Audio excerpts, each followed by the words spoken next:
past 12 months, the success you've enjoyed here and so on. It's been pretty cool, hasn't it?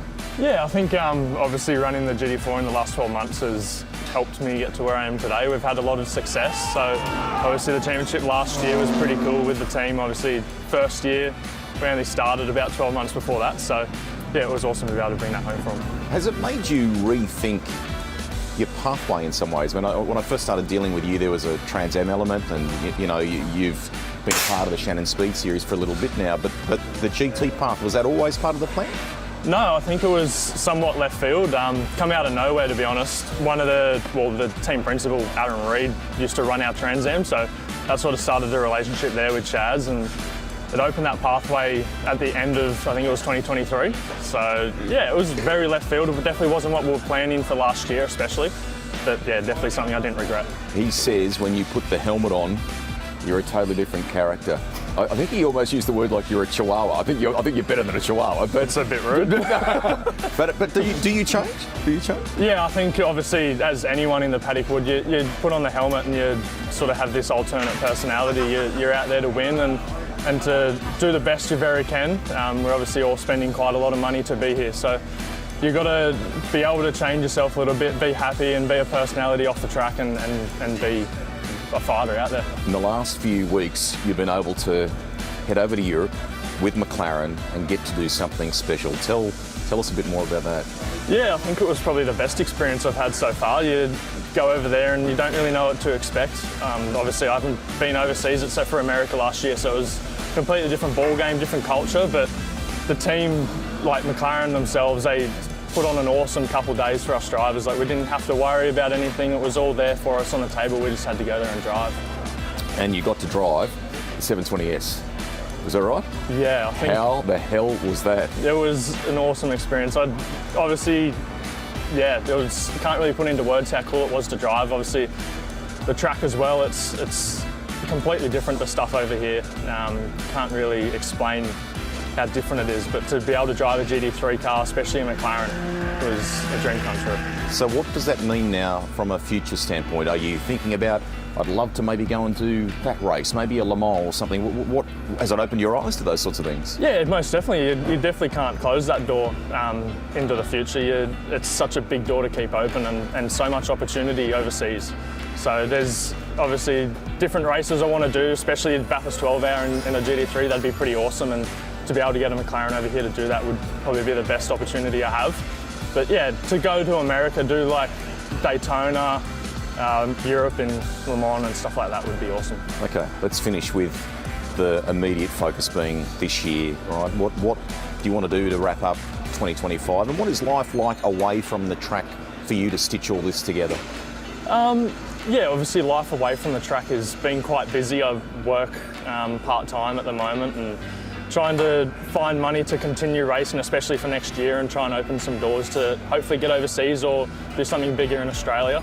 Yeah, it'd be cool to obviously bring the championship home this year, do a back-to-back for the team. We've got quite a lot of work to do this weekend to be able to do that, but I definitely think it's possible. Look forward to seeing that Chihuahua in full action, mate. Good on you. Thanks, Rusty. Cheers.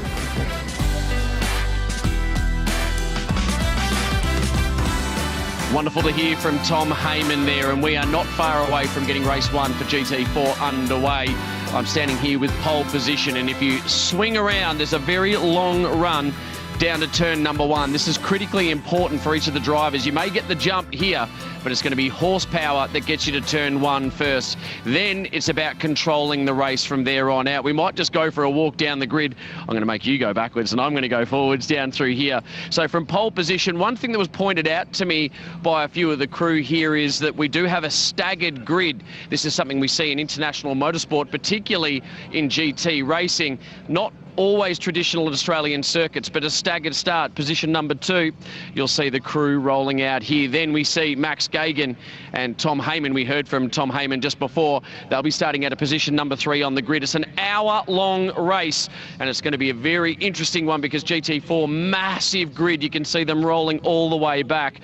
Price and Purdy will be starting here out of position number 4 as well. Now, a car I actually wanted to point out to you as well, the multi-spares entry over here. Watch out, we've got a lot lot of high vis out here on the grid as well. Now, this entry we saw actually in the fence at Queensland Raceway.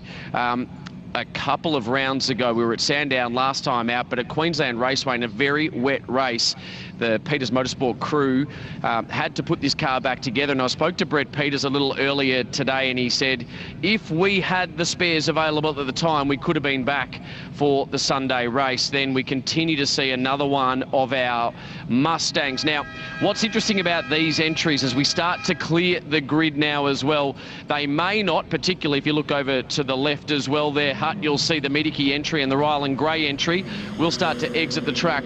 But this car here, and you'll see the boys on board, we'll get a little wave in there, just giving us a wave. Now, they're starting a bit further back on the grid. We'll start to clear now, Hut, as well. But watch out, because whilst the car's in front of them will get the initial jump, watch for the Mustang with that run down to turn number 1, Greg Rust, because they say whilst they won't get the initial bite, they will have the horsepower that will put them into contention down at turn number 1. The TechWorks Porsche has been one of the highlights of the year, but when we spoke to Nash Morris earlier in the weekend, Zoe, you didn't feel like things were quite going your way here at the Bend, though.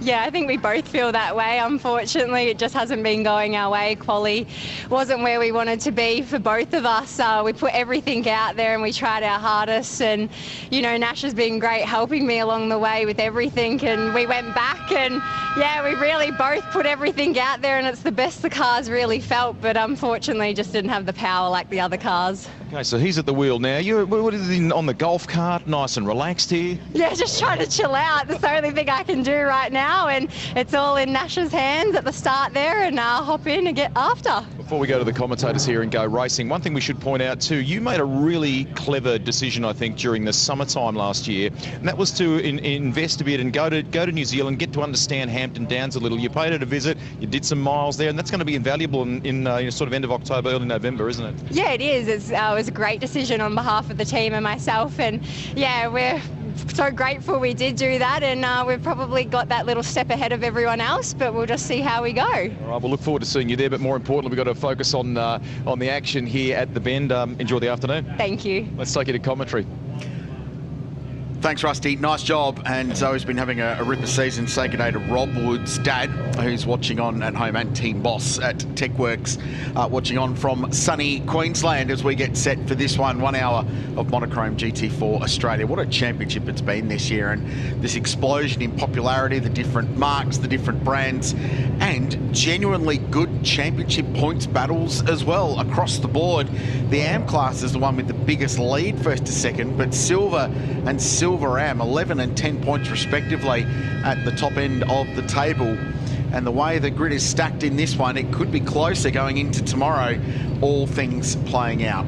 So 3 classes to focus on this one: McLaren, Mercedes, Audi, Ford, Ginetta, Porsche, Toyota and BMW on the grid.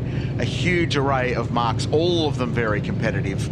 And as they get set for a rolling start, it's going to be fascinating to see how they all fire up in towards turn 1. The grunt of the turbocharged Mercedes AMG GT4 with young Jared Hughes behind the wheel could be the one to watch. And we'll see how he goes. There's a great man, Glenn Seaton, 2-time Australian Touring Car Champion, Hall of Famer, and one of the nicest human beings you'll ever meet as well, watching on, because his boy Aaron Seaton will start the Ford Mustang he shares with Jason Gomersall out of the 3rd row of the grid.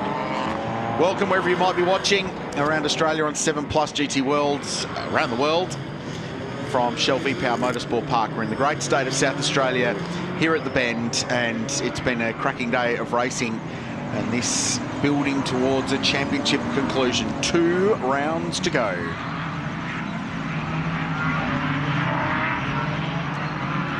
That's the scene.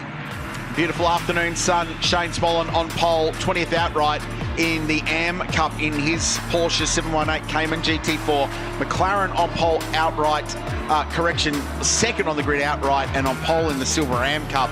And then pole went the way of Jared Hughes, did a superb job in that 888 race engineering run. Mercedes AMG with the JGI sponsorship, and fellow teen Summerental behind the wheel across the course of this race as well. So Mercedes and McLaren on the front row. There's a combo, isn't it? McLaren and Audi on the 2nd row of the grid. Aaron Cameron and Ryan Hansford for Multispares Racing looking strong. Seat Gomersal are the leaders in their class, and they're being chased by the car that starts immediately behind them. Cameron Crick and Dean Campbell will be putting the pressure on. Good to have Lockie Manif and Rob Rubis back. They missed Sandown back in the field. Chris White Jr. is back alongside Tony Quinn in the Toyota Supra. Cody Bircher and Tim Lay starting a long way back there, third in the championship in the silver class. They've got some work to do. Ryder Quinn alongside him. There's Jake Camilleri, who was a winner last time out at Sandown in the Mobil 1 Mustang. Beautiful livery on that car. Young Jay Murray starts alongside Nathan Murray in the Morris BMW. He's all up and about because the Cats had a win. Wallace and Oldsman next, and the American making his first start on Australian soil. Chris Lewis and Nathan Callahan out of 22, alongside the AM Class Championship leader Jacob Lawrence. Jamie Aratoon leads the brigade for the AR Money Me Racing AR Team 19 Mercedes trio. The Love Mercedes is next, and then Jared Kite and Marcus Liddell out of position, you've got to say, a long way back in 27th, with Nikolowski rounding out the big 29 car field that will take the rolling start for this one. Predictions, thoughts, feelings, emotions? Well, what do you got? I've got to say that Mercedes was so strong in qualifying, wasn't it, Jared Hughes? And you touched on it there briefly, that Cody Bircher and Tim Lay, their third outright and silver class in the championship fight. They're all the way down in, I think, 13th place. And the gap between them and Jared Hughes and Summer Rintoul in the championship is 12 points. So this could be a race where that Mercedes could get itself back up into the top 3 in the championship. More importantly, they haven't won yet this season. They have finished second on 3 occasions, including one on Summer Rintoul's birthday. Correct, Sydney. Yeah, correct, which was a great celebration. But imagine if they actually win one. They've been close but no cigar, but all the cards could be stacked in their deck in this one. On the outside is Zach Suter, the hugely experienced Victorian driver. He'll be in action in a TCR car here next weekend. McLaren next. Their opportunity for Tom Haymon and Max Gagan is to grab points away from the Lubramax Mustang that starts 2 rows further back, because that's the Silver Class Championship battle. 29 cars lined up and looking at the colour spec starting lights for a rolling start in Monochrome GT4 Australia. Away we go. Great start from Aaron Cameron in the Multispares Mustang. He slots up behind the pole sitter. The Audi's got a good start too. Blake Purdy, the young South Australian, 3 wide on the run into turn 1. And Suter, with everything sliding around, backs the car into turn 1 and grabs the race lead away. Hughes into second place. He's wheel to wheel with the Nippy's Audi. The Mustang behind. Great start. Aaron Cameron flying up the leaderboard. The Audi kicking the dust up on the outside. Everyone else still 2 by 2 as they sort themselves out through 5. Look at Suter go. There is a quartet of Ford Mustangs there from 4th back to 7th down to turn 6. This is the action zone, and it's the 3 wide in some parts of the field there at turn 6 as the Janetta's gone off there. I think that's Manif that's gone off at turn 6 on the exit. So thankfully everyone making it through there relatively okay. And Zach Suter out in front. That was wild into turn 1. He just got that thing stopped into turn 1. Blake Purdy, we thought, was going to try and hold around the outside. But Jared Hughes there being able to hang on to second, albeit lose 1 spot. So that's roles reversed between those top 2. So Blake Purdy back in 3rd, and then it's Mustang, Mustang, Mustang, Mustang. Wherever you look, there's Ford Mustangs, and then Nash Morris, he's moved up a couple of spots as well. I don't know how much ABS that McLaren's got, but Zach Suter was using all of it to get it stopped at turn 1. Was wiggling around side by side. Morris on the outside, Haymon on the inside. So this has been a costly opening lap for Tom Haymon. So slipped behind his nearest championship rival in the Silver Cup, Ryland Gray, who's up to 6th position, as Morris looks around the outside of Ryder Quinn. Ryder's another one who's actually made some big ground early in this race. Yeah, that car the Haymon car started in 3rd spot. Yeah. So he's dropped, all the way back to 8th, and Nash Morris just lost another spot as well there. I think that was Ryder Quinn that has got through on Nash Morris, and a bit of slipstreaming going on here. Cars running the white line down the inside into turn 1, but yeah, Haymon having to dig up some ground here, and there's a late lunge, I think, was that Jay Murray in the background on Manif, who lost all those spots on the exit of turn 6 on the opening lap. So Suter by 9/10 of a second over Jared Hughes. Blake Purdy in third. Aaron Cameron in fourth place in the multi-spares Mustang. Aaron Seaton next. The SS Signs blue and white car. Then it's the white and blue car. The Lubrimax Mustang is next, followed by Cameron Crick in the DA Campbell Transport Racing entry. He shares with Dean Campbell. Then the McLaren of Tom Haymon, the big loser on the opening lap. Ryder Quinn's gained a bunch of spots. He's 9th. Nash Morris, the Flash, is 10th in the Porsche. So Ryder Quinn started that one in 14th position. So he's moved up 5 spots there, and the leading BMW. So in the top 10, the leading Toyota. Frugas is in 11th, the leading Porsche in 10th. But it's Zach Suter out in front here. And that was, brave into turn 1. As he hit the brakes into 1, the whole rear of the car squirmed around, got it stopped. And then we've got Hughes in 2nd, Purdy in 3rd in the Audi, Aaron Cameron in 4th. And this is a good shot of Aaron Cameron leading from Aaron Seaton. And Aaron Cameron just starting to close it on the back of Blake Purdy as well. Just wanted to have a look where Jack Wallace is, of course. He's got our American friend jumping into that car for the second half of the race as we look down the inside here. We've got Mustang Cup coming to Australia next year. This is a little precursor as they're nose to tail, 4 of them in the battle for the lead. And Aaron Seaton was just testing the resolve of Aaron Cameron in the multi-spares car.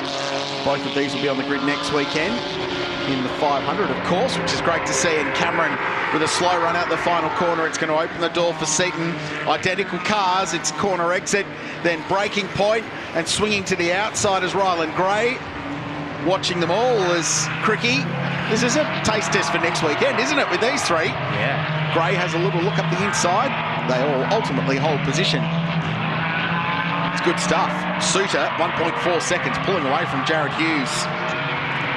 So he's Silver Ram leading outright as well from our silver class leader. 2nd outright, Jared Hughes. Then it's Blake Purdy, Aaron Cameron, Aaron Seaton. Our lovely drone shot here at turn 6, just showing all the different lines. How close was Seaton on the back of Aaron Cameron there. It really shows that accordion effect at turn 6. And there's so many different lines. People take their late apexes, early apexes, hug the apex. And that run through the triple right, such a challenging complex. And it's been a few years since we've been on this layout for the Shannons Speed Series, and it's great to be back on it too. He just throws up plenty of action. Here's Nash Morris. A little bit further back, he's got Daniel Frugas behind him, the Supra from GWR that he shares with Tim Berryman. Tim's actually bought a Formula Holden recently, a very cool thing he's going to restore and do a little bit of driving in. They weren't overtly confident, the Supra combos coming into this weekend. They didn't think the racetrack would suit the car particularly well. But they've performed perhaps a little bit better than anticipated, this combination for GWR, who are in the fight in the Silver Ram class coming into this weekend. 11th on the road at the moment. So this is 10th, 11th and 12th place. And speaking of Supras, young Chris White, the Kiwi, who's come out of 86 racing in New Zealand, out of their very competitive GR Cup series, is back in that car alongside Tony Quinn. So Suter now, 1.6 second margin out in front from Jared Hughes, and then it's another 1.2 seconds further drift for Blake Purdy. About 6 tenths of a second back to Aaron Cameron, and then it's really close between all the Fords. As that's Ryder Quinn, who's thinking about a look on Tom Haymon. Haymon probably not making up the ground he would have liked after starting up in position number 3. And it's just wild looking at all those Fords in a row. So the battle is on for the Ford spoils, and as it stands, Gray this is going to help their championship battle because they're currently leading the championship as someone goes really wide off turn 5 there. They're currently leading the championship battle by 11 points. They will have to serve 5 seconds extra in the pit stop. So whether that'll help Haymon's cause, but yeah, been a bit of a disaster opening lap for them. Yeah, they really needed to make hay, didn't they, while the sun shone? And they had that qualifying advantage over the Lubrimax Mustang. It's been an ebb and flow championship battle between the 2 of them this season long. 3 race wins to the Mustang, 2 to the Method Motorsport McLaren Artura as they look to back up the championship from last year, as you heard from Tommy Haymon at the start of the show. Method Motorsport have been building a really, really good program. And it was great to see Tom heading off to Europe and getting an opportunity to hang out with McLaren, drive the GT3 car as well. Such a cool thing about the customer racing side of our sport in GT4 and indeed the GT3 sphere, where it translates everywhere around the world. So not only is the McLaren he's driving here identical to any other GT4 McLaren around the world, but you can then step up and have a crack in the GT3 car and possibly go and look at doing some of the coolest races in the world. And of course, GT3 cars now race in the World Endurance Championship as the leading GT car. So as one of the owners of this venue can attest to, you can go and win the Le Mans 24-hour in a GT3 car, which is very similar to what you're seeing here this weekend. Yeah, GT4 absolutely. is the pathway into that. And Here's Ryder. Here we go, down the inside. Ryder Quinn on Haymon. This is, again, not what Haymon needs. And Ryder's going to have the inside for turn 3. So nice move there in the BMW. Just a massive car, isn't it, compared to the McLaren?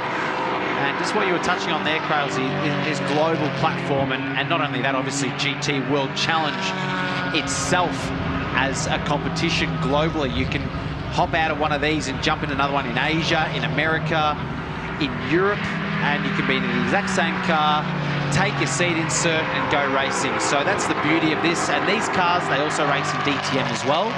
So the GT3 or GT4 to GT3 platform and that progression path is gone global, and it's been fantastic. Rusty? I just wandered down to Method Motorsport, Tom, and had a word with Max Gagan. He was wandering the lane at the time of the start, so he didn't actually see whatever transpired for Tom Haymon. So he's gone over to the pit wall, had a word to Brett Bull there, who's on the radio to Tom. There doesn't appear to be any issue or drama with the McLaren, so we sense that there may have been a bit of a skirmish down at turn 1, which you boys perhaps have covered, and that in you know, dealing with that, the anticipation of that, maybe that's why he's dropped back. But they say car is okay at the moment.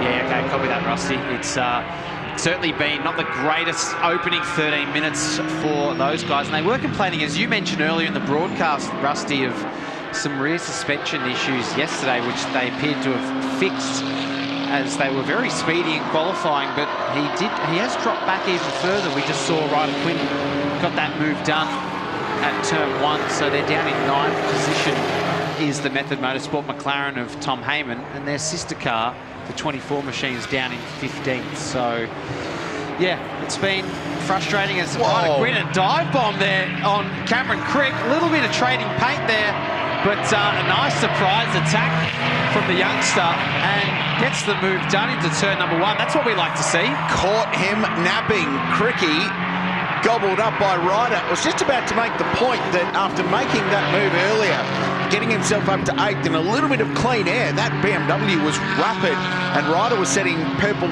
sector times, which means quicker than anybody on the racetrack. So that car clearly has some car speed about it with Ryder up on the wheel. So that gets him to 7th position.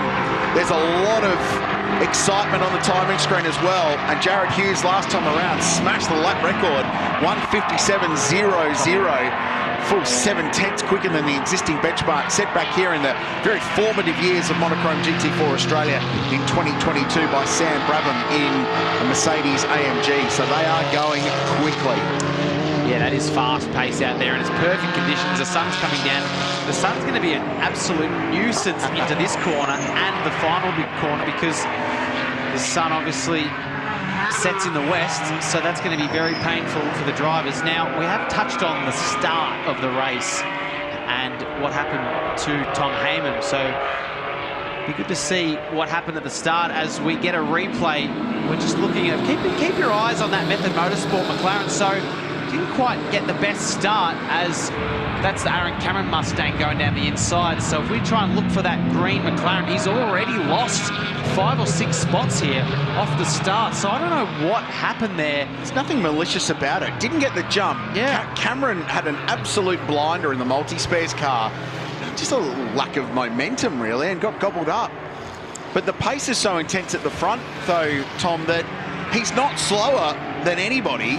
It's just track position. Correct. So he's lost that track position, and he can't do anything about it because it's hard to overtake because everyone's so even. Correct, and everyone's doing the same pace like you just touched on. So to lose those 5 spots pretty much by turn 1 has just been so costly. And now he's on the back of Crick. Can't quite do a surprise attack like Quinn did, but just want to look at the ground that Jared Hughes is making on our race leader as well, Zach Suter. That gap's well under a second out in front. So the fastest lap of the race for the top 5 cars is 0.2 of a second difference between them.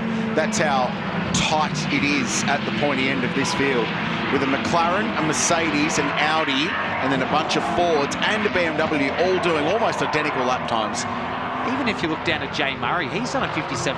He's gone under the current lap record as well. So that's very impressive for Jay Murray as well. So at the moment, Blake Purdy, he's setting a purple sector 1 on this lap. So you just get this feeling that they're going to get these cars into the 56s. So certainly plenty of speed out of the GT4s after a couple of years of development and understanding this car, because they are relatively new machinery. Well, and competition increases competition, doesn't it? And the depth of the field will add to that. Rusty. Just down at the Tough Lift team, and I've had a word to Shane Suter, who back in the day, as you boys know, was a legend in sidecar racing. He is dad, of course, to Zach Suter, our race leader. It's been a huge year of development and learning for this squad with the McLaren, given that they've invested basically in TCR in recent years. I mean, Zach was even running the Audi TCR machine here on Thursday with an eye on the World event next weekend, coming to join Supercars. But they're doing a really good job at the moment. No issues. Zach's positive, and they're going to try, I think, and run Richard as long as they can in this stint before they have to hand over to Glenn Irwin. Yeah, maximise that track position. Thank you, Rusty. And yeah, echo the thoughts on Shane Suter. He's a great character and a bit of a legend in the sport. So we are racing our way towards the stops. Ryder Quinn has worked his way past Ryland Gray as well. So the orange BMW is on the charge, but out in front, McLaren leads Mercedes and Audi in the top 3.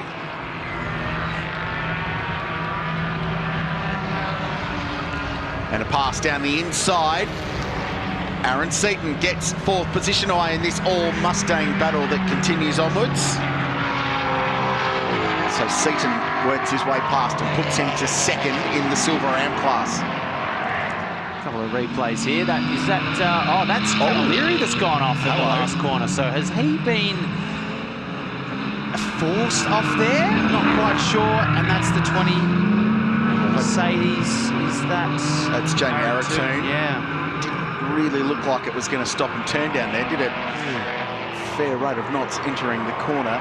Just to Rusty's point, why would you leave your car out for as long as you can? Well, in Pro-Am racing, the goal is to maximise the use of your quickest driver.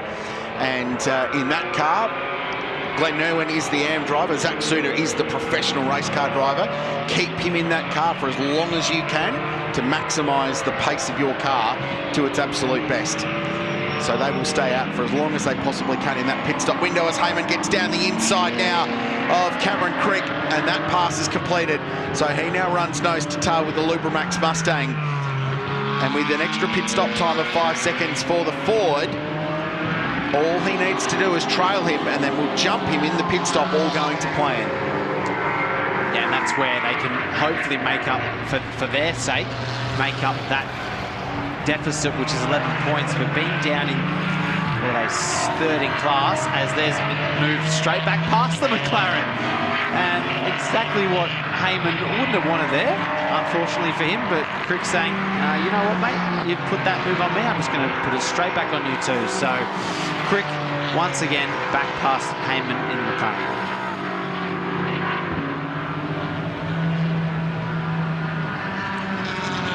Battles all the way through the field in Monochrome GT4 Australia here at the Bend, and there's an entertaining dice going on. Tom Haymon and Cameron Crick had a ripper scrap, and Haymon got past. Crick returned serve at turn 1. These are 2 drivers worth turning the television on to watch and enjoy them at the peak of their craft. Cameron Crick is a box office racing car driver from what he's done at Bathurst over the last couple of years in the Bathurst 6 Hour, forging a supercars career now as well. He's quick in anything he drives, super utes as well, and he's just a ripper, down-to-earth bloke to have a chat with too. Oh, hello. Let's Tom would be dropping out of the window there. I was thinking open wheel racing and dropping a tear off, but you don't need a tear off inside the car. That's interesting. Unless he was trying to reach for the mirror might have been knocked out from the contact at the second Good points. Well spotted, yeah. Just see if we can look at that mirror. Does that mirror? It does look like the mirror's folded in, doesn't it? They did bash mirrors. So he's going to be. That's exactly what he was doing. He's not going to be seeing much out of that left-hand mirror. He's looking at himself, Tommy Haymon. He doesn't strike me as the kind of young bloke who's always looking at the selfie on his phone. I don't think he's that. I don't think he's that interested. What he's, I guess, lucky with at this circuit.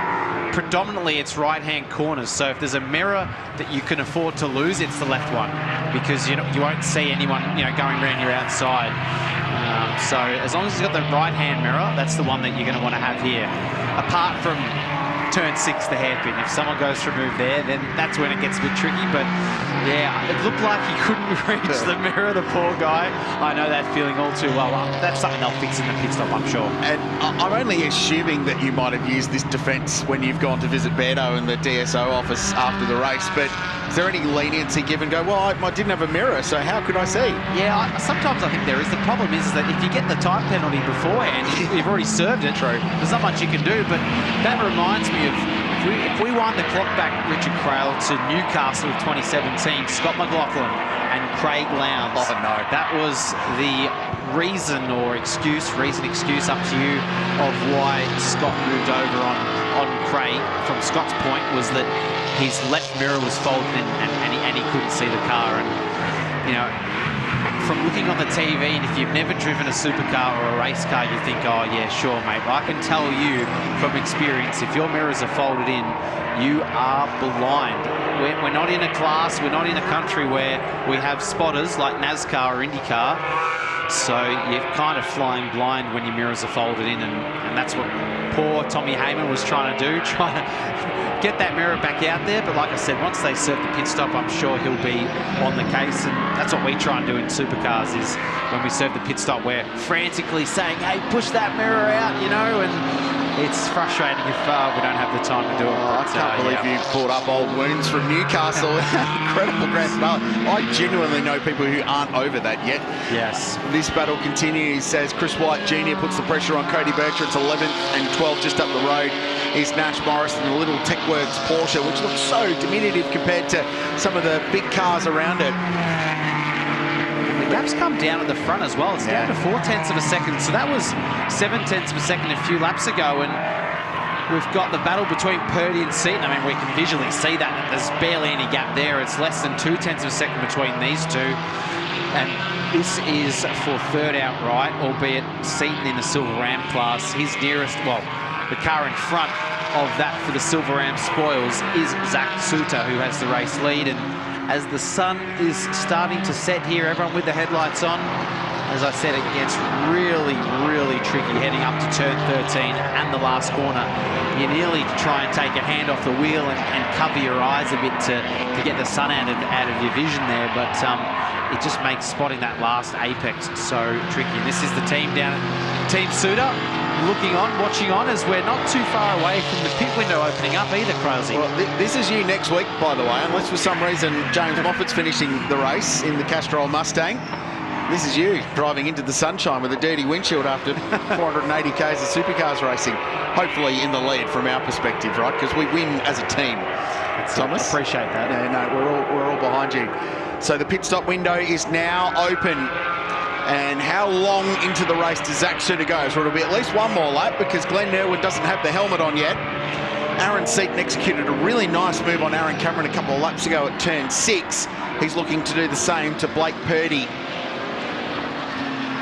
So Summer Rintoul will take over the Mercedes AMG and will be in a super position to try and convert for their first race win. Daniel Price will take over the Audi as well. There's a 5-second penalty coming the way of car number 24 for a driving infringement. We'll come back to that. It's the sister car to this one. A little bit of damage on the back of Tommy Haymon's car in 9th position. So Lockie Hennock is getting a 5-second penalty for a driving infringement. Now, we haven't seen that, but the stewards have handed down their verdict already. So they'll be able to serve that in the pit stop. Now, that was an incident down at turn 17. I wonder if that was between himself and Jake Camilleri, potentially. Yeah, okay. So we did see Camilleri go off there, but at the moment, there'll be a 5-second penalty like you just touched on. And is that Quinn going for a bit of a battle there with Aaron Cameron? And he's got that. And this battle continues with Seaton on Blake Purdy. And yet Ryder gets through. This has been an outstanding drive from Ryder Quinn. A couple of seasons in Carrera Cup racing, some time in GT cars, racing with Steve Jackett. Waterstorm up to 5th position from 14. Yeah, putting that car in a great position for the back half of the race, which in race 1 is the job of the pro driver. Position your AM driver in the absolute best possible position. It's the reverse tomorrow. The general acknowledged pro in these cars will bring it home at the end of the race. Well, side by side, Seaton down the inside, moments before the pit stop, wrestles 3rd position away from Blake Purdy. Aaron Seaton's another one that's been a mover and shaker in this stint, reminding us why he should absolutely be behind the wheel more often than not. The headlights taking effect there as well from the Audi. It's turned into a cracking afternoon, I've got to say. Our view from the commentary box window is spectacular. Now, everyone's going around again, Crailsy. So everyone opting to stay out. No one's blinking apart from Haymon. Haymon has just come into the lane in the back of shots. So well, the beauty they've got is there's very, very little difference in lap time, in ultimate speed, between Tom Haymon and Max Gagan. In fact, it's been Max Gagan who's done a bulk of the pole position winning this year in the DiPrinzio concreting method motorsport McLaren. So they've got a little bit of variety, and what this will do as well is it should drop Haymon out to a little bit of clean air. So he'll be able to go out and have at least a lap advantage of pushing on while everyone else comes in to serve their stop. So the total time from pit in to pit out that you need to be in the lane for is 116 seconds. A long time, isn't it? So that's 1 minute and 56 seconds. And for the 25 McLaren, they don't have any extra pit stop compensation time, so they're good. They'll hopefully fix that mirror. I think that was on the McLaren, wasn't it? Yep. Sort that out and be on his merry way with the driver change completed. Let's have a look and see if he fixes that. Oh, he needs to shut the door properly. And will he fix that mirror up? And there we go. Just like that. Make life a little bit easier for his co-driver. And they're going to be off very shortly. And then we've got 36 machine of Camilleri, which he's pretty much, if we look at the timing, he's down in, where's the 36 machine? 15th position, so that's just going to unfortunately add insult to injury for them. And then the 210 at Nash Morris, they're 9th. They'll get an extra 10 seconds, and then the Nash Morris car will get an extra 5. Look at this, they're basically going to go down a lap here. Yeah. Such a long mandatory stop, and a track with a long lap as well. Does Suter go round again? Yes. We've seen this in every event. Almost every race one, these guys will stay out for as long. Look, they're going to go down a full lap to the leaders. This, of course, unwinds itself in a couple of laps' time.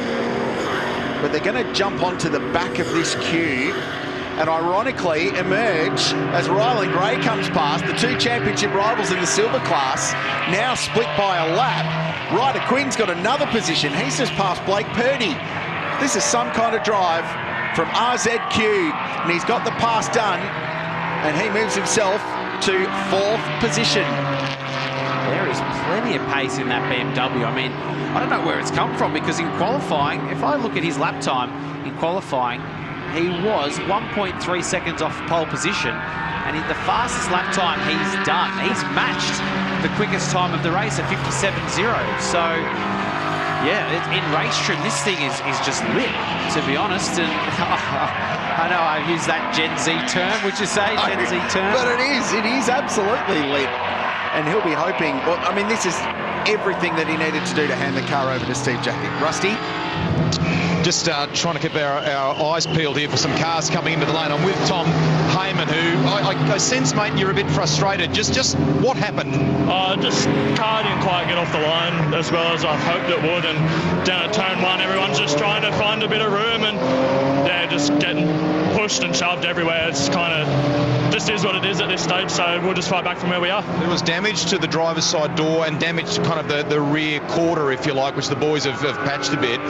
Has it affected the car? Is the car not as nice to drive? Or? Yeah, I think it's affected the front end a little bit. Obviously not racing silver Rams, but they turn in on you when you try and pass them, so it's a bit frustrating, but the car will be fine and Maxi will push forward for us. Thanks for talking to us. Cheers. Thank you. That's good stuff from Rusty and Tom Haymon there. The leaders go round again. Suter and Hughes, 0.7 of a second between it. Interestingly, they're still in the high 57s from a lap time point of view, as we watch some damage just on the side skirt there of Jake Camilleri's car. Front right puncture. So whether that's contact with someone, but he'll be bringing that thing back to the lane, albeit very, very slowly, because he's still circulating. So he's just going to drop like a stone there. Been a rough day, hasn't it, for the Queenslander. Aaron Cameron in the pit lane. Cody Bircher, Jay Murray, Lockie Hennock as well with that 5-second penalty on his car. So Cameron, the first of that ultimately leading group of top 5 or 6 cars to peel off into pit lane. If Aaron Seaton stays out much longer, Ryder Quinn's going to get to him too, because the BMW cruising up to the back of the Ford Mustang. 4 different brands in the top 4, 5 in the 5 at the moment. He's only 1.8 seconds behind Aaron Seaton as well. So you think to go from 14th to be only 4.5 seconds off the race lead in 14 laps, I mean, that's been a storming drive from Ryder Quinn, and we've still got just over half of the field to do their mandatory pit stop, and that's Hennock out of the car and JP Drake climbing aboard with number 24, Method Motorsport McLaren. The irony for Ryder is that he's still 3rd, technically, in the Silver Ram class. As Chazzy, with the team owner's cap on this weekend, timing the pit stop himself. So, yet to get a win in the Silver Ram class this season so far, Ryder Quinn and Steve Jacket. Maybe today could be the day.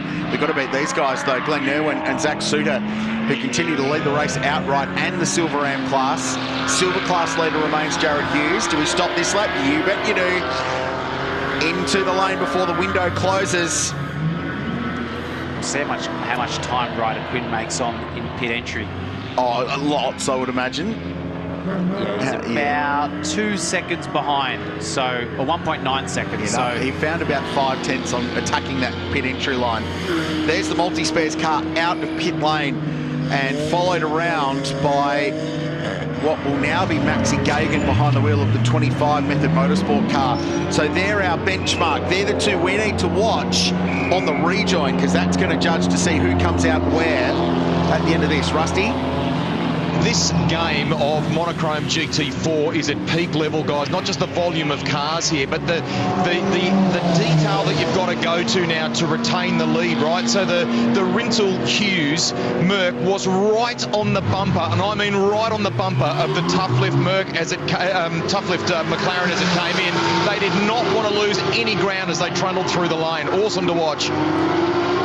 Yeah, it's such a big part, Rusty, isn't it, where you can make or lose time in pit lane, even when you've got a mandatory stop time, attacking that speed limit line to get down to 40 k's an hour. So the top 12 cars on the road are in. The next car around is Max Gagan, and he's heading up the back straight towards turn 13. This is going to be a fascinating back half of the race. 22 and a bit minutes to go.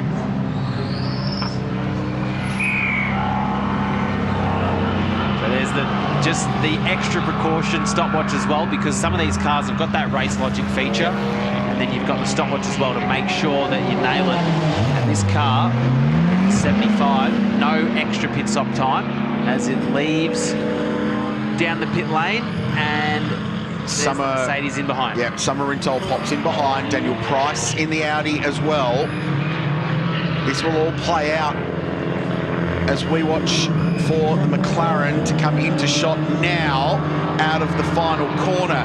So not a massive amount of win or lose for Method Motorsport yet. And there's Hansford as well in there too. So Hansford, he's done his pit stop, gets past the Lubrimax Mustang, and Quinn I think they must have had an extra 10 seconds pit stop time, so that's why they've dropped back. It's cost them a little bit, but right now, Gagan yet to jump. Miedeke, remember we've been focusing on that silver class championship battle, and we've been talking about how Method Motorsport needed to finish this race in front of George Miedeke because that's the championship battle at the moment.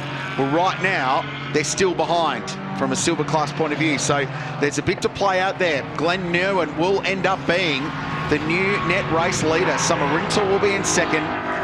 Daniel Price in third in the Audi. They've had some results this season. We know they can bring it home. Jason Gomersall is a safe pair of hands. He's behind the wheel in fourth place in the Ford Mustang for SS Signs. Gomersall Motorsport. Ryan Hansford, Touring Car Masters champion, is in fifth position for Multi-Spares Racing. And now Summer is closing to the back of our race leader. This would be a great story, wouldn't it? Summer and... Well, needs to get by pretty quickly, I would imagine, because she'd be nervous about the performance potential from Ryan Hansford, from George Miedeke, from Max Gagan as well. All drivers with the outright speed capable of racing with Rintoul and challenging for the lead. So there's still some storylines to play out. Greg? Ryder Quinn has just basically said to me, what a stint. So we're observing as fans and commentators enjoying it. What's it like from the driver's perspective? Mate, that was, we started P14 and then off the jump, it was just hectic. There was cars going everywhere and like the pace was so strong. The boys done a great job turning it around from quali to now. There was dummies, there was everything. It was crazy. Just quickly, what turned it around? You talked about the crew here. What did they do? How have they improved? Yeah, I mean, the biggest thing is Steve and I are never in the car. Our last race was Sandown. So, you know, a big part of it is just us being rusty. You know, in quali, I missed the peak of the tyre, which was totally on me. But look, that just shows the pure pace of the car and what the boys have been able to give me. And now it's up to Steve to see where he ends up. I think Thomas is trying to relay a little message to us, are you? Is there some game? A little... Rusty, just tell him that Thomas Randall described his drive as lit. Okay, Thomas Randall with the call of the day. He says, your stint was lit. Okay? Thanks, mate. Thanks. You're welcome, mate. It was worthy. So, yeah, that was a great drive, like you touched on. He went from 14th to 4th in the end there, and I'm sure if he had more time in the seat, didn't have to do the pit stop, he could have kept going on, but we'll never know. It was a great drive. And yeah, we have undersold Glenn Nerwin here, and I feel terrible about it because the leading margin's 1.1 seconds now. The McLaren is pulling away from Summer Rintoul. This is an excellent race on our hands. A little bit of traffic coming up the road as well. It's a remarkable story how this all came together through Zach Suter's TCR team, and it was a Facebook page message that came through from this overseas driver, and it ended up with him driving a second TCR car for the Tough Lift Racing team. Now, just going back to Ryder Quinn, I know Rusty quoted it, but did you ever think the word lit would come out of Greg Rust's mouth? Yeah, I know. You're right. Yes. So, Glenn Nerwin leads a race that Thomas Randall says is lit. Summer Rintoul is second and Daniel Price there. We're racing to the finish here at the Bend.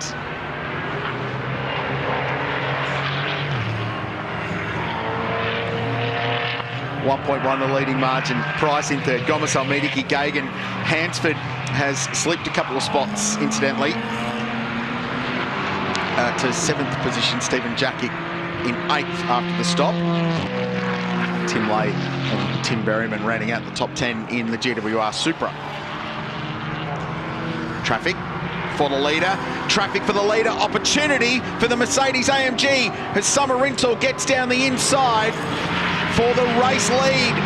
It was the opportunity created by the lap traffic, and now they go side by side through turn 7, down to turn 8. Bold to be side by side through there.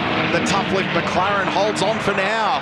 Oh, that was close, wasn't it, Krails? He had that 1 second margin, and just that traffic in such an awkward position, but hung on to it through turn 6, round the outside, and then had the inside for the triple right. And the question is, can he hold on?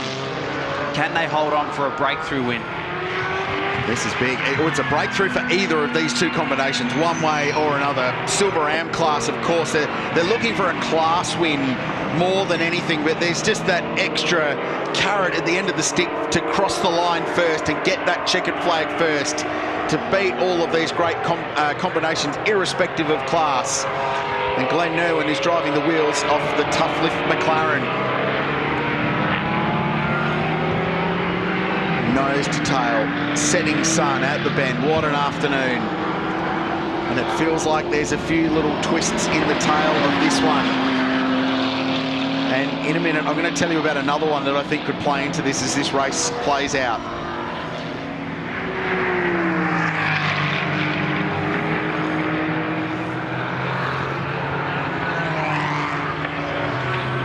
The battle for the lead. Summer-Rintoul chasing down Glenn Nerwin. The official margin 4/10. It's just over a McLaren Artura's length. George Miedeke is third. Is he the other wild card? Now, this was the pass. Just want to have a look at this, or at least attempted pass, because there was a little bit of lap traffic with the Randall Racing BMW braking zone into turn 6. Rintoul dived down the inside. Okay, great, clean, hard racing, but full commitment from Glenn Nerwin. Held his line inside, entitled to do so, by the way. Good racecraft from the two of them. Racing weren't given, and they held on. Yeah, great battle. So that was the fight for the lead. Here's Jake Camilleri in the thick of the action. So the other question I wanted to pose is George Miedeke, who has now climbed his way to third position. But look who's in behind him, Crailsey. Is Max Gagan, but Miedeke has awesome car speed. There he is. There's the McLaren. There's a feeling that this is all going to condense up in the closing stages of this one. And keep in mind that bigger picture championship battle we've been discussing today between this car and the McLaren that chases it. And this car leads the silver class, the McLaren is second, and would very much love to take some championship points away from George Miedeke today. And the only way to do that is to pass the car that's directly in front of him. So after what was a challenging opening lap, they've got themselves back up into the top 4, have Maxi Gagan, that 25 Method Motorsport McLaren. They're within less than a second of George Miedeke here, and he's got about just under 15 minutes remaining to try and put a move on, and that would be a swing in points to take it to tomorrow. Just to reiterate the stakes here, Glenn Nerwin and Zach Suter are racing not just for the outright win, but for a Silver Am class win. They have not won a race in their class this year. Summer Rintoul and Jared Hughes have not won a silver class this season. George Miedeke and Max Gagan are fighting for the championship lead. So there are subplots all the way throughout this Monochrome GT4 Australia race. And once again, Glenn Nerwin finds himself dealing with traffic on the run to turn 6. Now this could be deja vu once again, but Summer Rintoul thinks better of it as Nerwin. Oh, that's so close there on the exit of turn 6. I thought there might have been some slight contact there, Crailsey. This is cool racing. McLaren versus Mercedes AMG for the race lead. There's a Ford Mustang in third, taking 1.5 seconds a lap at the moment out of the 2 leaders. While they're squabbling and dealing with traffic, which admittedly George is going to have to deal with as well, he is hauling them in, and then Miedeke's got Max Gagan right behind. The setting sun, happy hour indeed at Shell V-Power Motorsport Park. Yeah, they've got 2 awesome battles here. One for the outright race lead, even though they're 2 different classes, Crailsey, and then we've got the battle to try and close up that championship fight. If Gagan can find a way past Miedeke, it's going to be a 6-point swing, isn't it? Because that gap at the moment, you know, it's 3 points behind, 3 points gained in front, and they'll know we need to get the job done as Rintoul thinks about a move into the second last corner, can't quite get it done. And then we've got a little bit more traffic here. There should be a little bit of clear air once they clear Rob Rubis. It's funny how invested you become when you follow the storylines all season long and you've rid the roller coaster of emotion that this level of motorsport brings. It's gripping stuff. Summer had a brilliant run out of the final corner. Rintoul lines up the McLaren into turn 1 to Breaking Jewel for the race lead. The Triple A car squeezes down and has its nose chopped slightly perhaps by Nerwin, who is hanging on to this one. 12 minutes to go. Meanwhile, in the background, the battle is on between Mediki and Gagan. That gap is completely diminished, and Gagan now right on the back of the Lubrimax Mustang. Can he think about a move here into turn 6 potentially? Because we know how good the braking power is on the 25. Mediki's covered. You can tell by the line. Oh, he's had to get past cars, past some traffic. So I first thought he was covering there. And look at that, Gagan all over the back of that Mustang now. Oh, God. Well, there was half a look down the inside at 7 there. That would have been optimistic. And Glenn Irwin, they're not in the same team, but they're in the same brand. He's doing a little bit of a favour here because this is all going to bottle up. And it's just 2.3 seconds back to Mediki now from the 888 AMG. Well, they're now just on the back of Rob Rubis, aren't they? So that Janetta will need to try and clear him as soon as possible. I'm sure there's blue flags flying. And all this is doing is keeping Summer Rintoul. Now she goes down the inside into turn 14. Can she get it stopped? And she does. Very nice move from Summer Rintoul. Takes the lead of the race here with just over 10 minutes remaining and gets the job done. Now look at the background, how close that is now between Gagan and Mediki. Mediki covering, and Gagan round the outside here. We've seen this before, haven't we? Queensland Raceway, they rob panels, and Gagan gets the job done. And look who's next in the line. What a move. Max Gagan around the outside of George Mediki, and he's going to waste no time trying to line up Glenn Irwin as well. And into McLaren battle now, and Mediki, with the grunt of the Mustang, is going to try and make it 3 wide. These two side by side again, a 3 wide battle for 2nd, 3rd and 4th place, and Gagan, in the space of 3 corners, goes from 4th to 2nd. Great. Max Gagan is charging forward. And that was just a great exchange, wasn't it, Crailsy? We saw not only the move for the race lead from Summer Rintoul on Irwin, we then saw that outside overtake from Gagan on Mediki. Then he got Irwin into turn number 1. And now it's going to be the pressures now on the Mercedes, the 87 Mercedes. And Jared Hughes watching on birthday. Happy birthday. Very happy birthday to you. And can Rintoul hold on to the lead? It's half a second now between 1st and 2nd. This battle is on. Rusty, we'll cut in over you if this gets spicy, but down to you. I get very nervous doing interviews at times like this, Crailsy. Hey, I mean, it's going super well. That was a great move by Summer, wasn't it? Yeah, it was unfortunate she didn't get to do it earlier. She had an awesome opportunity to do it, but she's doing an amazing job. It's a hard car. I can confirm it's a hard car to drive. We, just haven't got the pressures right or something, but it's a hard car to drive, so she's doing an amazing job. But it's, I think she might get a lunge foot on here now. Oh yeah, there she goes. That's right. We're looking for about 3rd now, so we can do that. That'd be awesome. Okay, we weren't asking you to commentate, but thank you for doing that for us. No, that's awesome. Just quickly, in the wake of QR and everything, you're all mint. Yeah, coming good. The cold weather's not very good for the shoulder or anything like that, but I had some great people around me that's been able to help me get better, so can't thank them enough, but we're all good. I'm great. This is a cracking race. We will let you enjoy it. And come to commentary any time, by the way. That's all right. No, he's more than welcome. That's great, Timmy. Good work, Rusty. And Jared Hughes, who's driving everything this year. And yeah, that massive crash in Super 2 at Queensland Raceway. He's been in the Trans Am car as well. Gagan in front. Well, it's taken a long time for this story to play out, for them to try and take championship points away from George Mediki and Ryland Gray. But with 8 minutes to go, they've got to that point now. Summer Rintoul in 2nd, George Mediki in 3rd.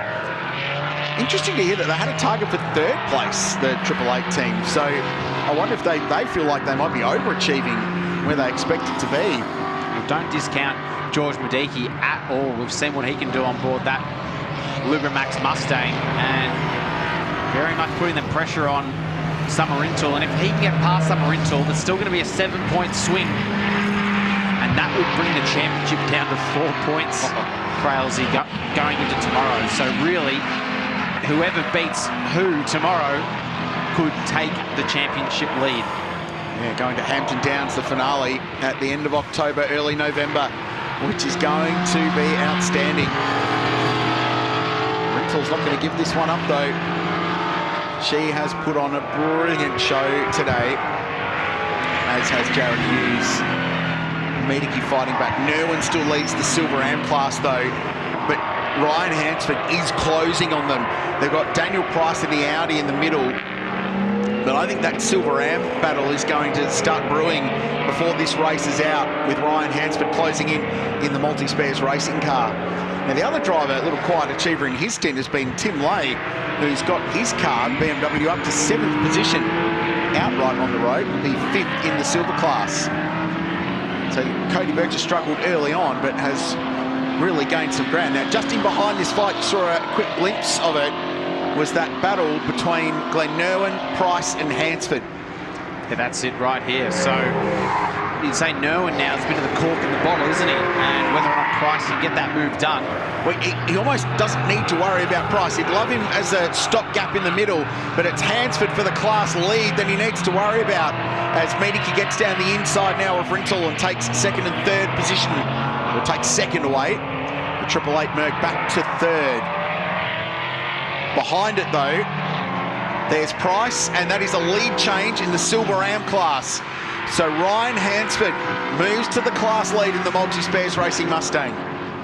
So no one's lost out on 2 spots there, because he was in front of both Price and Hansford going before turn 1. So that does put Hansford into the class lead, as you mentioned, Crailsey. And we've got around about 5.5 minutes remaining in this one. And Gagan, I'll tell you what, after turn 1, lap 1, or the end of lap 1, if you had said to me, Crailsey, that Gagan's going to come away with a race win, I would have been blown away in a good way. So to see them out in front with 5 minutes remaining, if they can hang on to this, that, like we touched on, that's going to be a 7-point swing in the favour of the 25 machine. Yet to win a race as well this season is the multi-spares racing team. So they were a late starter, and their debut at Queensland Raceway was great right up until the point where it ended up destroyed against the fence there in that crazy wet weather race we had. It was a big comeback effort to get them back on the grid at Sandown Motor Raceway. They've had lots of pace in that car in its early days. So we've got Jacob Lawrence. He's 12th outright, leading the AM class. And Shane Smollen, who's 2nd in class, he's about a further 12 seconds back. So Jacob Lawrence doing the job in the AM class as well. And he's the championship leader there in AM. He's had a dominant season, 4 race wins to his credit this year. Smollen missed the opening round of the championship. He was in a GT3 car that weekend at the Phillip Island Grand Prix circuit. There is our AM leader. So missed the opening round and then came and slammed home a couple of race wins in a row, got himself up into the top 3 in the championship. But the response from Randall Racing has been outstanding, and Jacob Lawrence in particular has been very strong in the last couple of rounds, so holding on to his AM class lead. And of all those contenders, he came in with 29 points over Smollen, so he had the biggest lead of all in the 3 championship battles in Monochrome GT4 Australia. Well, as it stands, yeah, you can extend that to, what, 36 points? So be a race win clear, which I guess he is at the moment, but he'll be well and truly a race win clear. That's kind of a similar gap that we have out for our GT World Challenge Australia battle between the Arise Racing Ferrari and the 888 Audi. Let's pick up on a couple of other good storylines from today. So we touched earlier on the performance of the Toyota Supras, and Tim Berryman has got his car up to 4th position in the Silver Am class, 9th on the road for GWR. Dean Campbell next. As we watch this fight side by side. So Marcus Liddell, this is for position in class for 2nd and 3rd. Liddell going around the outside. Smollen holding on the inside in the Porsche. This will be a big send from Marcus. Former Super 2 racer, spent a season with Dick Johnson Racing. And off the road. And that may well decide that. Vastly experienced Shane Smollen, who was the inaugural champion in GT4 Australia when it was in its fledgling year. So there's a little moment under steering wide at turn 6, 2 minutes and 15 seconds to go. So Gagan doing the job out in front, just over 4 seconds back to Mediki. And I tell you what, Summer Rintoul's been holding her own here on the back of Mediki. She has not dropped off the back of that Lubrimax Mustang at all. So still within about 0.8 of a second. And then Price back in 4th. So Silver Class are your top 4 outright. Then we've got Ryan Hansford, the leader in class in the Silver Am. And Glenn Nell in the McLaren, which did such a great job in that opening stint, didn't it, with Zach Suter leading the way. And really, really nice drive from Zach Suter. Glenn, as well, has come such a long way as a driver. Oversteer moment there. Just dropped the wheel. Yeah, it's had such a development rush, I suppose, and then having to change out of the TCR car, the front-wheel drive Audi TCR that he and Zach Suter were racing as a 2-car team. They got the delivery of this McLaren very late in the piece before the start of the season. It was quite a late-minute decision to jump into GT4 Australia when it didn't look like there'd be too much TCR racing in Australia this year. They made the call to come to GT4, got on the grid at the Phillip Island Grand Prix circuit, logged a couple of results there and just got themselves up to speed. But massive learning experience for Glenn Irwin especially, but Zach Suter in the family-run team as well. Wow, that is huge! High-speed moment. Was that JP Drake? That's the second of the Method Motorsport cars, yep. Wow, that was a massive moment down into turn 6. Did he just drop a wheel on the way on the right-hand side? I don't know, but that was massive. Unless he had some sort of... How are the days? I don't know, that was a long way off there. Let's have a quick look here. So, has he dropped a wheel on the right? Yeah, dropped the right rear onto the way in and just a passenger the whole way down. That would have been wild from the cockpit, Crailsy. How's the doughies he's done down there? Just leaving a few 11s down there at turn 6, making his mark on the track. That was a nice way to top off that moment. He basically got all the way down to turn 6 on the West Circuit. That's a long way down there. Yeah, that's huge. Lucky no one was in front of him too, because that could have been a massive crash. JP Drake, former Australian prototype champion, jumping in at the relatively last minute to fill in for Nathan Morecambe in the second of the Method Motorsport cars. Well, he's normally used to sitting in the middle, isn't he? Yep, correct. So sitting on the left-hand side maybe didn't realise that there was so much race car there, but got away with that one. That was exciting for us. You know, it's a great shot, Crailsy, from that camera angle. You can see the left front tyre, how much it flexes on the rim through that triple right. Just the amount of load and force that goes through that front left tyre around that triple right. It is just hanging on for dear life. It's protesting the car, and it is such a cool shot. 4.4 seconds, Gagan to Mediki in second place. Summer Rintoul holding on to third. It's a second back to Daniel Price in the Audi. Hansford leads the way in the Silver Am class. Timmy Lay has climbed up to 6th place. So we touched before about how impressive his drive was in the back half of this race. Well, leading BMW, it's going to be 5th in the Silver class. With the start of the last lap this time by the sun as well and truly set too, by the way. Headlights taking effect. The end of a massive day at Shell V-Power Motorsport Park. Bend kicked off bright and early with a Porsche race. Tom Haymon watches his young teammate, the reigning champion in the Toyota GR Cup Australia One Make Series. He's in Super 2 this year. He carries with him such a weight of motor racing heritage as well, with that surname, the Gagan dynasty in the 1960s. Absolute legends in Australian motorsport, and he's living up to it too. This has been such a good position. George Mediki's drive has been great. The performance of the Lubrimax Mustang has been endemic of their entire career in GT4 Australia. They can't win, they finish second. They can't finish second, they'll finish third. They will score points, they will finish, they will maximise what is available to them, and that's why they have been in such good shape. This is for second in the AM class. It continues on with Marcus Liddell looking up the inside of the final corner. So this is for second and third in AM. And Liddell gets that pass done. Nicely done. And he gets it off the road and almost heads into pit lane. He's already done his mandatory pit stop. Doesn't need to do another one. Fortunately, the Mustang's got the torque and the grunt to get out of the final corner and not lose any time. And he goes back down the inside. So this is on. This is the last lap between these two.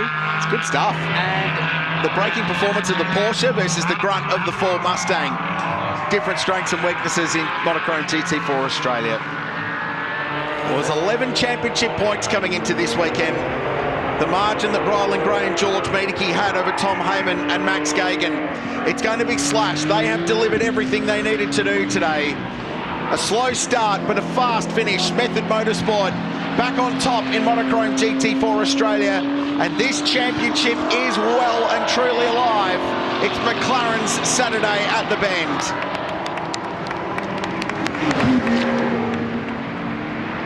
George Miedeke and Ryland Gray second. Third place to Summer Rintoul. And Jared Hughes just pips Daniel Price across the line in the Audi. But that's an epic drive from Summer at the end there to get another podium finish, their fourth of the season in the silver class. Silver Am, Multi-Spares Racing, they get a win. In their first race meeting, they had to rebuild that car from ground up after a massive crash. So what a return for those guys. Brett Peters and his squad from Queensland, anchored by Aaron Cameron, who was racing early, and Ryan Hansford brought the car home.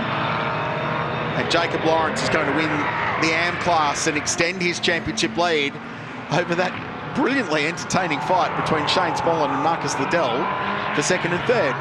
yeah, after an hour's worth of racing, it came down to the last lap for the second place in the AM class between Liddell and Smolin. That was a cracking little battle for the last few corners on the previous lap and down into turn 1, 2, 3. But Liddell hangs on for second, but Maxi Gagan, Tom Haymon, very nicely done.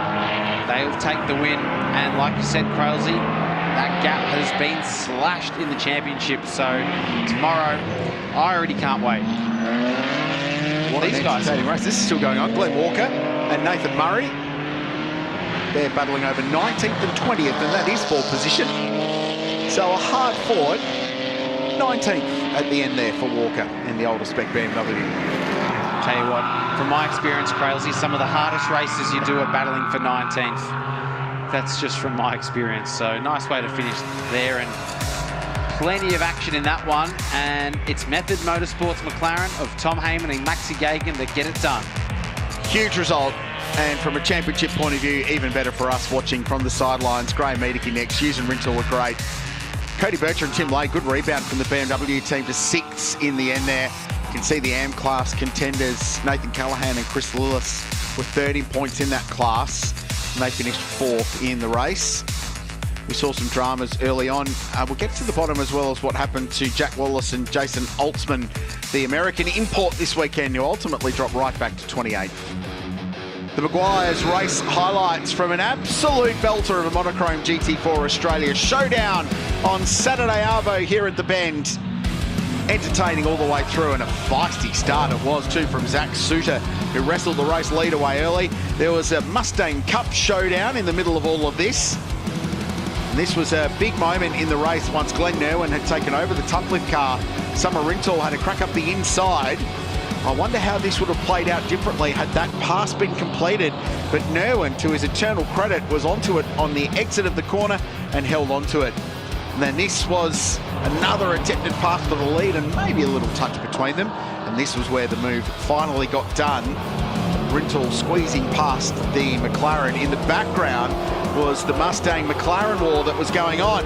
And this was the pass I reckon could be past the season so far in GT4 Australia. Around the outside, Max Gagan, thank you. But then again, this could be passed for the season because there were 3 there up into turn 2. This was for the outright race lead. Technical kind of pass up the inside there, and the McLaren would move to the front. And then this for Miedeke getting down the inside of Summer for second and third position towards the end. The battles were going on all the way through the field though, but the checkered flag flew in the twilight here at the Bend.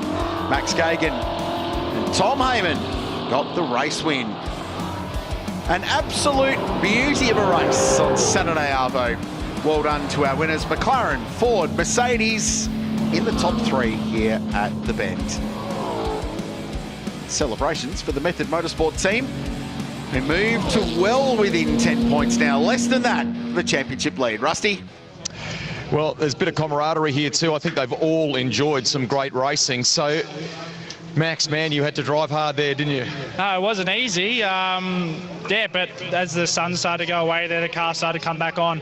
With all the damage and stuff, the ABS was just going haywire. So just basically like driving a car with no ABS now. So, but otherwise it was good. Like the car's still very fast, as we can see. So, yeah, it's pretty good. You were a bit flat when I spoke to you before. I mean, this is good, and when you look at it from a championship perspective and what it does from a, you know, slashing the event, this is good for the game. Yeah, obviously very good. Max did an awesome job to bring the car back. I didn't actually know where we'd get to considering the damage and getting turned in on down at second last corner. So he's did an awesome job and yeah, closing back in on that championship lead. How do you play tomorrow? I don't know. It's going to be just try and bomb into turn 1. Georgie and I are even now, so well, maybe giving him a bit more of a biff, but he gave me one back. But no, it's good. It was good racing coming through, and just want to say everyone that was out there, the AMs as well when we were coming through, they all did a great job. Obviously, run their own race and still letting the faster cars run through, so it's good. Nice that you said thank you. We're going to say thank you to you guys because we enjoyed the racing too. That was cracking stuff. Good on you. Well done to both of you. We move back to Silver Am now, Ryan Hansford, and wow, good day at the office. Yeah, better than the last few events we've been to. Multi-spares, Mustangs hasn't let us down today, so, and I haven't made any mistakes either, so it's a good job by the whole team. Thank you. Nice. I mean, busy here when you talk about the volume of cars here. What was it like sort of toward the end of the race as you're weaving your way through there? Yeah, actually everyone was really good. All the back markers got out of the way. I don't think it was a safety car the whole lap, so pat on the back to everyone. This round, everyone's done really well. Everyone's looking in the mirrors, it's good. Yeah, I didn't really know where I was on track because my engineer didn't want to tell me, just wanted me to keep driving, so...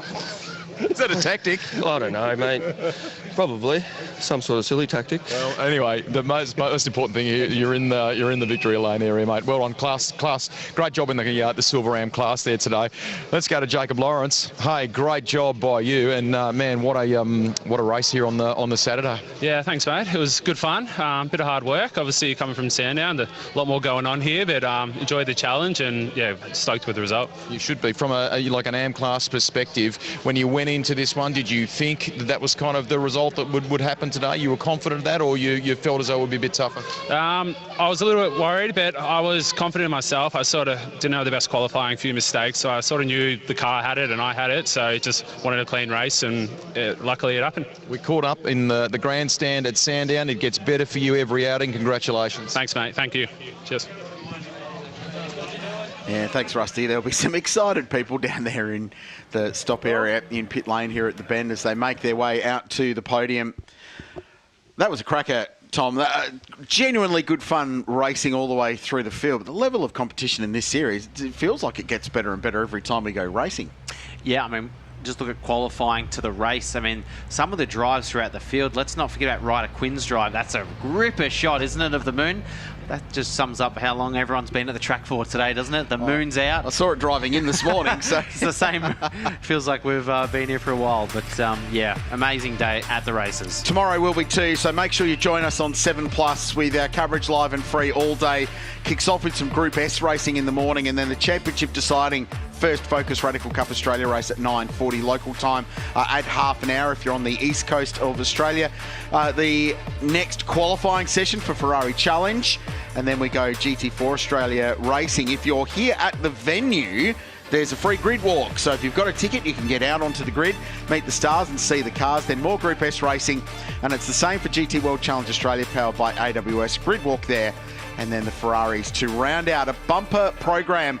The last domestic round of the Shannons SpeedSeries before we head to Hampton Downs in New Zealand, in the Waikato region, south of Auckland, for the grand finale for the 2 GT categories. So lots of stories to tell. We're counting down to the podium presentation for Monochrome GT4 Australia. We'll bring you that, but lots to look forward to in a bumper program tomorrow here at the Bend. It's hard to pick a highlight from today, Thomas. Yeah, it is. I think a few standouts, some overtaking that was done in GT4. That around the outside move for Maxi Gagan. That's a championship stand, you know, to say, hey, we're here and we want to take it to you guys. That just really shows that they're here to fight. It does, and some awesome racing across all the categories. I reckon we should celebrate that one. Cameron van der Dungen, the man to bring you the Monochrome GT4 Australia podium. Welcome to the podium presentation for the race. Hold on, we'll make sure we get the microphone working. Presenting the trophies today, Marcel Bode, Commercial Manager, Motorsport, Pacific for Pirelli. Please welcome the top 3 place cars for the silver class.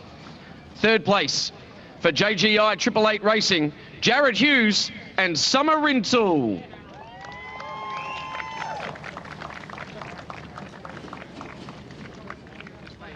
In 2nd place for Miedeke Motorsport with Lubramax, Rylan Gray and George Miedeke.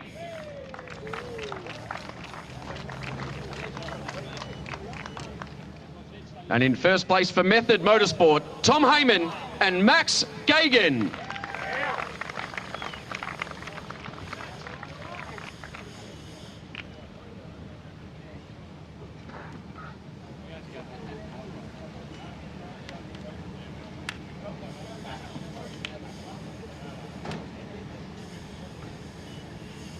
Ladies and gentlemen, your Monochrome GT4 Australia Silver Cup winners.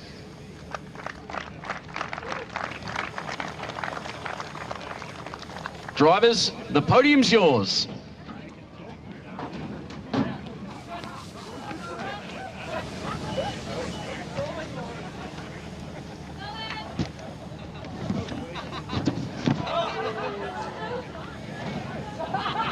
And now, please welcome the top 3 placed cars for the Silver Am Cup. In 3rd place for Gomersall Motorsport, Aaron Seaton and Jason Gomersall.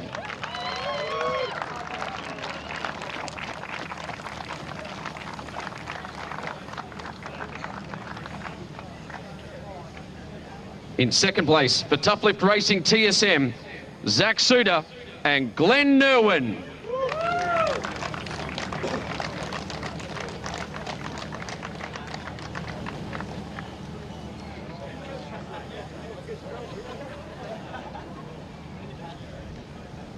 In 1st place for Multi Spares Racing, Aaron Cameron and Ryan Hansford.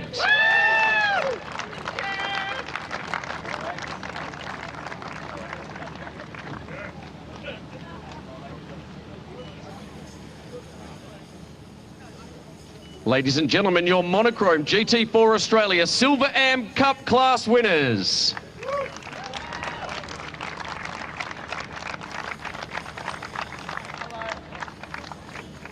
Drivers, the podium's yours.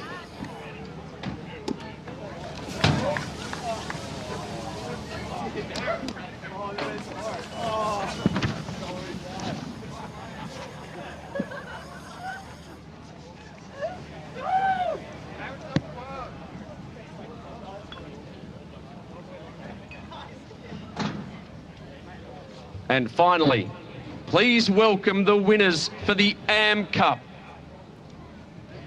In 3rd place for Method Motorsport, Shane Smollen.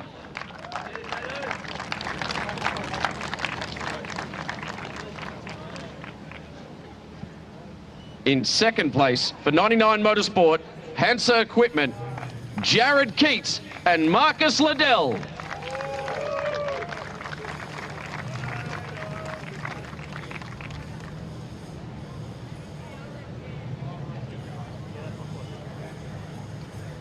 And in 1st place for Randall Racing, Jacob Lawrence.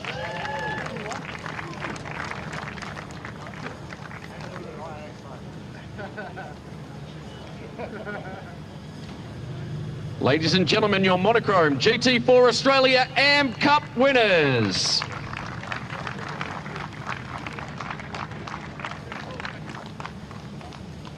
Drivers, the podium's yours. Thanks, Cam. What a celebration and a great GT4 race. But do you know what the best thing is? We get to do this all again tomorrow here at The Bend. Join us, won't you, on the screens of 7 live and free all day Sunday from 9 o'clock local time tomorrow morning. On behalf of Greg Rust, Cameron Vanderdungen, Charlie Barlow and Thomas Randall, thanks for joining us here at the Shannons Speed Series.